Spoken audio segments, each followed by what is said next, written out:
జగన్మోహన్ రెడ్డి గారి party hit and run party అని పేరు పెట్టచ్చు.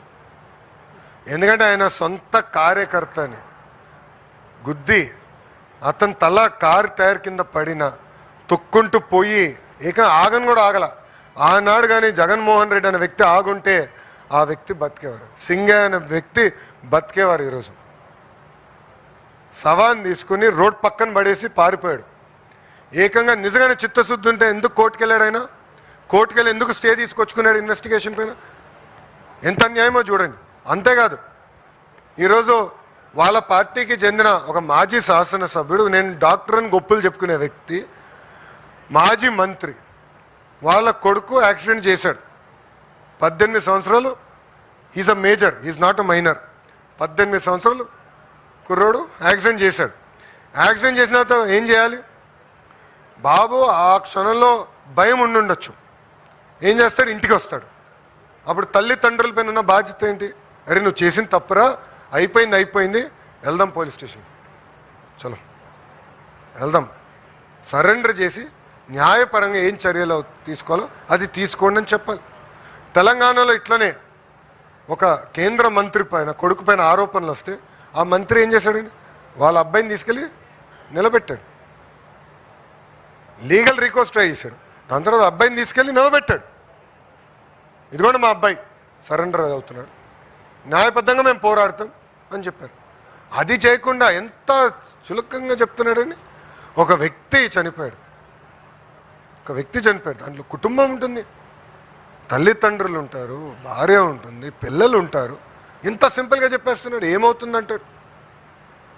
అంటే ఎక్కడ పోతున్నావు అంటే మీ బాబాయిని చంపేశారు. అట్టనే ఆయనే చంపించాడు. వాళ్ళ బాబాయిని జగన్మోహన్ రెడ్డి చంపించాడు. ఆనాడు నేను చెప్పా, ఈ గడప పైన నేను చెప్పా, కడపలో నేను పాదయాత్ర చేస్తున్నప్పుడు చెప్పా, సొంత బాబాయిని లేపేశాడు, తప్పు కాదంట. సింగయ్యని ఆయనే చంపేశాడు, తప్పు కాదంట. వాళ్ళ పార్టీకి చెందిన వాళ్ళు ఒక వ్యక్తిని గుద్ది చంపేస్తే అది తప్పు కాదంట. మేము చిత్తశుద్ధి ఉంది. పాప మత్స్యకారులు చనిపోతే మా మంత్రి గారు వెళ్ళి వాళ్ళు పరామర్శించి ఒక్కొక్క కుటుంబానికి 10 లక్షల రూపాయలు మేము అందజేశాం. ఇదే జగన్మోహన్ రెడ్డి అధికారులు ఉన్నప్పుడు 250 మంది మత్స్యకారులు చనిపోతే కనీసం ఆ కుటుంబాన్ని వాళ్ళు పరామర్శించలేదు. ₹1 ఇవ్వలా. ఆనాడు 5 లక్షల ఎక్స్గ్రేషియా, ₹1 కూడా ఇవ్వలా. ఇప్పుడు వెళ్ళి పెద్దదో చేస్తున్నట్టు సినిమా. ఎంత అన్యాయం! మా మత్స్యకార సోదరులు కూడా ఆలోచించాలని కోరుతున్నాను.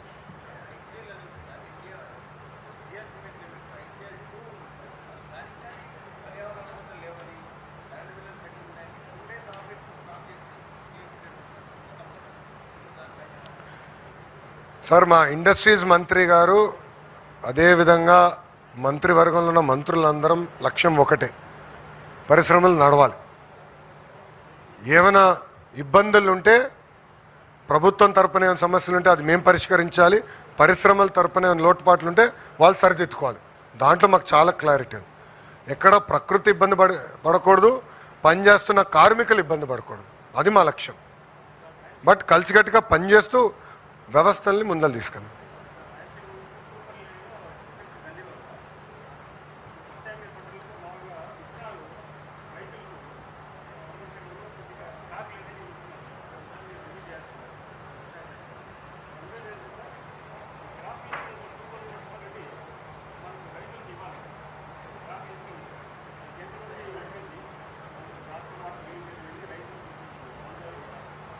అయ్యా, అది మీరు చూస్తే గత ప్రభుత్వం క్రాప్ ఇన్సూరెన్స్ చేయలేదు. వాళ్ళు పెట్టిన బకాయిలు తీస్తూ మేము పోతున్నాం. ఇప్పుడు స్కూల్ ఎడ్యుకేషన్ను సుమారుగా 5,000 కోట్లు వాళ్ళు బకాయిలు పెట్టి వెళ్ళారు. మళ్ళీ ఈ రన్నింగ్ ఇయర్ నేను పే చేయాలి. సో ఒక పక్కన బకాయిలు క్లియర్ చేస్తూ ఈ రన్నింగ్ ఇయర్ది మేము క్లియర్ చేస్తున్నాం. ఒక పక్కన మాకు చాలా క్లియర్గా ఉందమ్మా, హార్టికల్చర్ మిషన్ కింద మేము టేకప్ చేస్తున్నాం. రాయలసీమలో పెద్ద ఎత్తున హార్టికల్చర్ ప్రోత్సహించాలి. ఇది మా లక్ష్యం. ఎక్కడ యూరియా కొరత లేకుండా కూడా చేయాల్సిన బాధ్యత మా పైన ఉంది. అది చేస్తున్నాం. కావాలని కొరతుందని వాళ్ళు చెప్తున్నారు. మీరు చూస్తే పోయిన సంవత్సరం 30% ఎక్కువ యూరియా కూడా సప్లై చేసాం. బట్ భూమికి కావాల్సినంత యూరియానే వేయాలి. ఎక్కువ వేస్తే పంజాబ్ లాగా మనకు కూడా క్యాన్సర్కి హబ్ అవుతాం. అట్లా కాకుండా ఎంత అవసరం ఉందో పంట ప్రకారం మనం చేయాలి. మీరు ఇన్పుట్ అని మీరు చెప్పారు, నేను చెక్ చేసుకుంటాను. I will definitely discuss with Atchannaidu garu. No problem.